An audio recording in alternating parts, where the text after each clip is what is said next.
जय श्री राधे कृष्ण। आप सभी साथियों को कामिका एकादशी व्रत की हार्दिक शुभकामनाओं के साथ मेरा प्यार भरा नमस्कार। आज इस पोस्ट में जानेंगे कामिका एकादशी के शुभ कार्य जो हमें जरूर करने हैं और इसके साथ ही जानेंगे कामिका एकादशी पर तुलसी जी की पूजा में कलावा क्यों बांधा जाता है और तुलसी जी की पूजा विधि और मंत्र, साथ ही इससे जुड़ी अन्य जरूरी बातें। हिंदू धर्म में एकादशी तिथि का बहुत महत्व माना जाता है। पंचांग के अनुसार साल में कुल 24 एकादशी तिथियां पड़ती हैं। इन्हीं में से एक है श्रावण मास की कृष्ण पक्ष की कामिका एकादशी, जो इस बार 31 जुलाई बुधवार को पड़ रही है। कामिका एकादशी के दिन व्रत रखकर भगवान विष्णु की पूजा करने से सभी कामनाओं की पूर्ति होती है।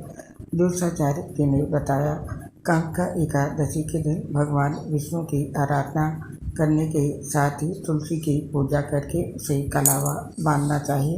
इससे न केवल सिर्फ घर में सुख समृद्धि बनी रहती है, बल्कि हर तरह के लाभ भी मिलते हैं।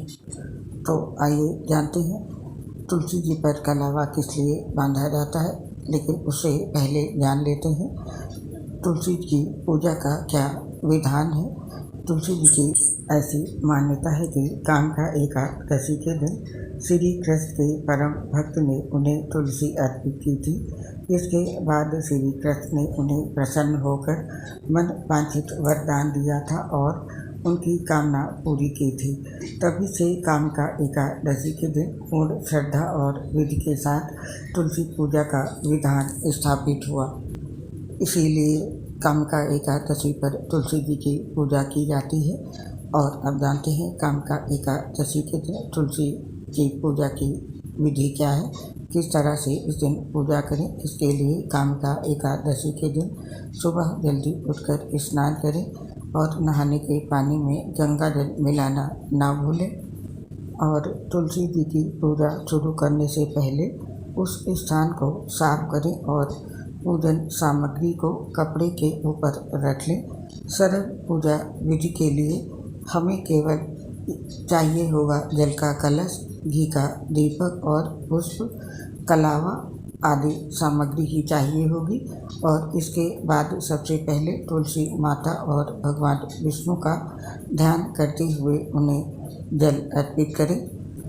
तुलसी की जड़ में जल चढ़ाने के बाद तुलसी की 3 परिक्रमा भी करना है और फिर दीपक जलाए। इस बात का ध्यान रखें कि एकादशी के दिन पूजा में सिर्फ तुलसी की जड़ में ही जल अर्पित करें, ऊपर जल नहीं चढ़ाएं।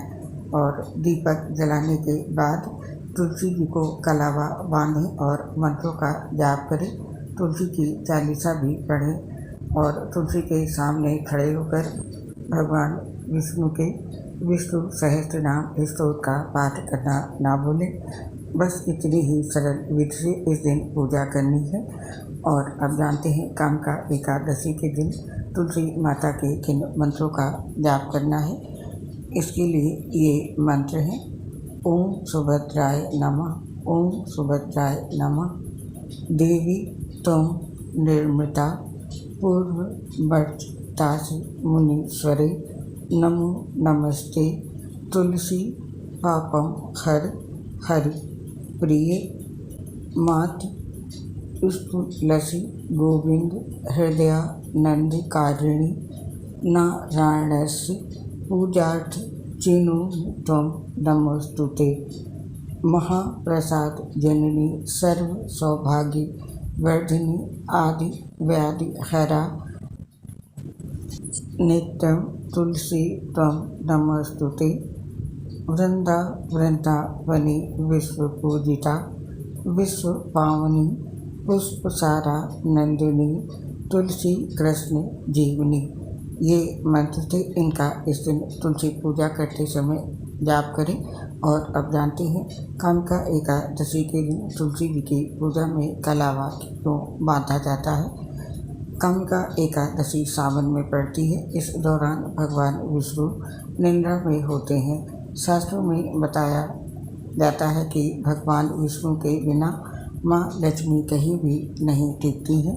ऐसे में अगर कामका एकादशी के दिन तुलसी जी को कलावा बांधा जाए तो इससे माँ लक्ष्मी का आशीर्वाद प्राप्त कर सकते हैं और उनका वास आप अपने घर में करा सकते हैं।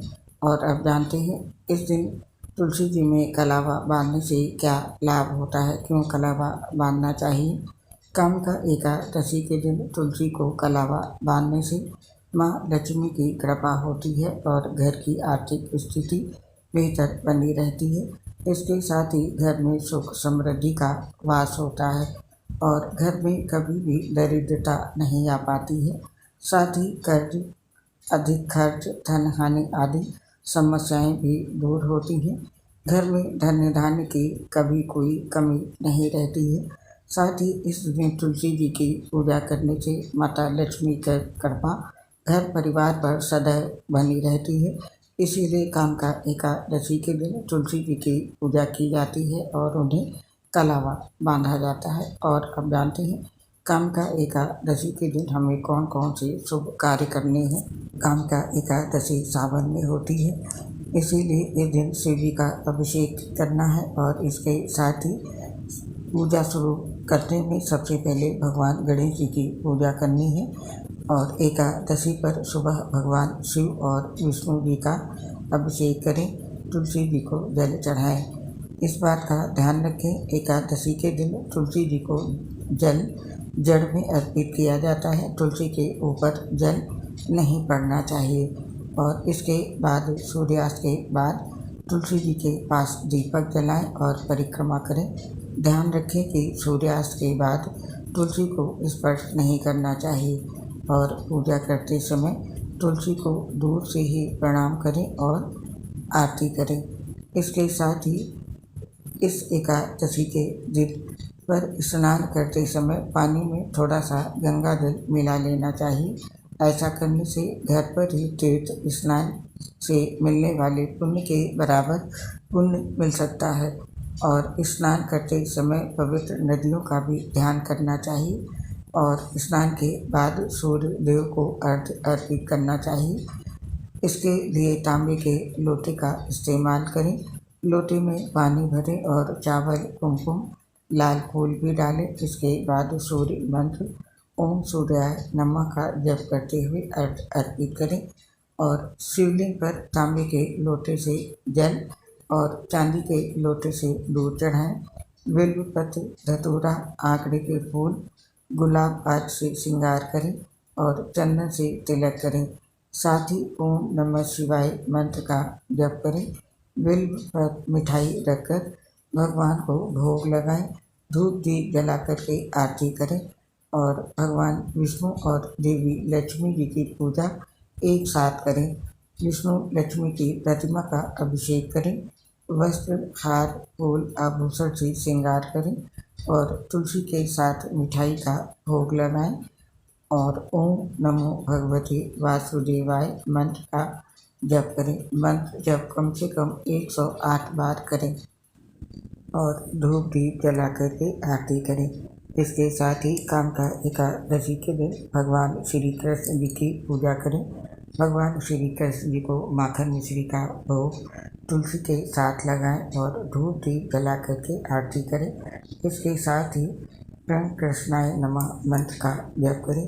तो ये वो शुभ कार्य हैं जो कामका एकादशी पर हमें ज़रूर करने चाहिए। आप भी कामका एकादशी के दिन ये सभी शुभ कार्य अवश्य करें और हमें इस पोस्ट को समाप्त करने की आज्ञा दें। आप और आपके पूरे परिवार पर भगवान श्री हरि नारायण लक्ष्मी जी का आशीर्वाद, भोलेनाथ की कृपा सदैव बनी रहे। इसी कामना से आप इस पोस्ट को समाप्त करने की आज्ञा चाहते हैं। आपसे फिर शीघ्र मिलेंगे नई पोस्ट के साथ। तब तक के लिए आप सभी को कामका एकादशी की ढेर सारी शुभकामनाओं के साथ मेरी प्यार भरी राधे राधे। आपसे अपनी एक समस्या शेयर कर रहे हैं। हम लीवर सोचिस सहित गंभीर बीमारी से ग्रसित है, जिससे पोस्ट बनाते समय दिक्कत होती है, सांस फूलती है तो आवाज़ भी ठीक से नहीं आती है। इसके लिए साथियों हमें क्षमा कर दें और अपना सहयोग हमारे साथ बनाए रखें। उम्मीद करती हूँ हमारी समस्या को समझेंगे और हमारा सहयोग करेंगे। इसके लिए आप सभी साथियों का हृदय से बहुत बहुत धन्यवाद।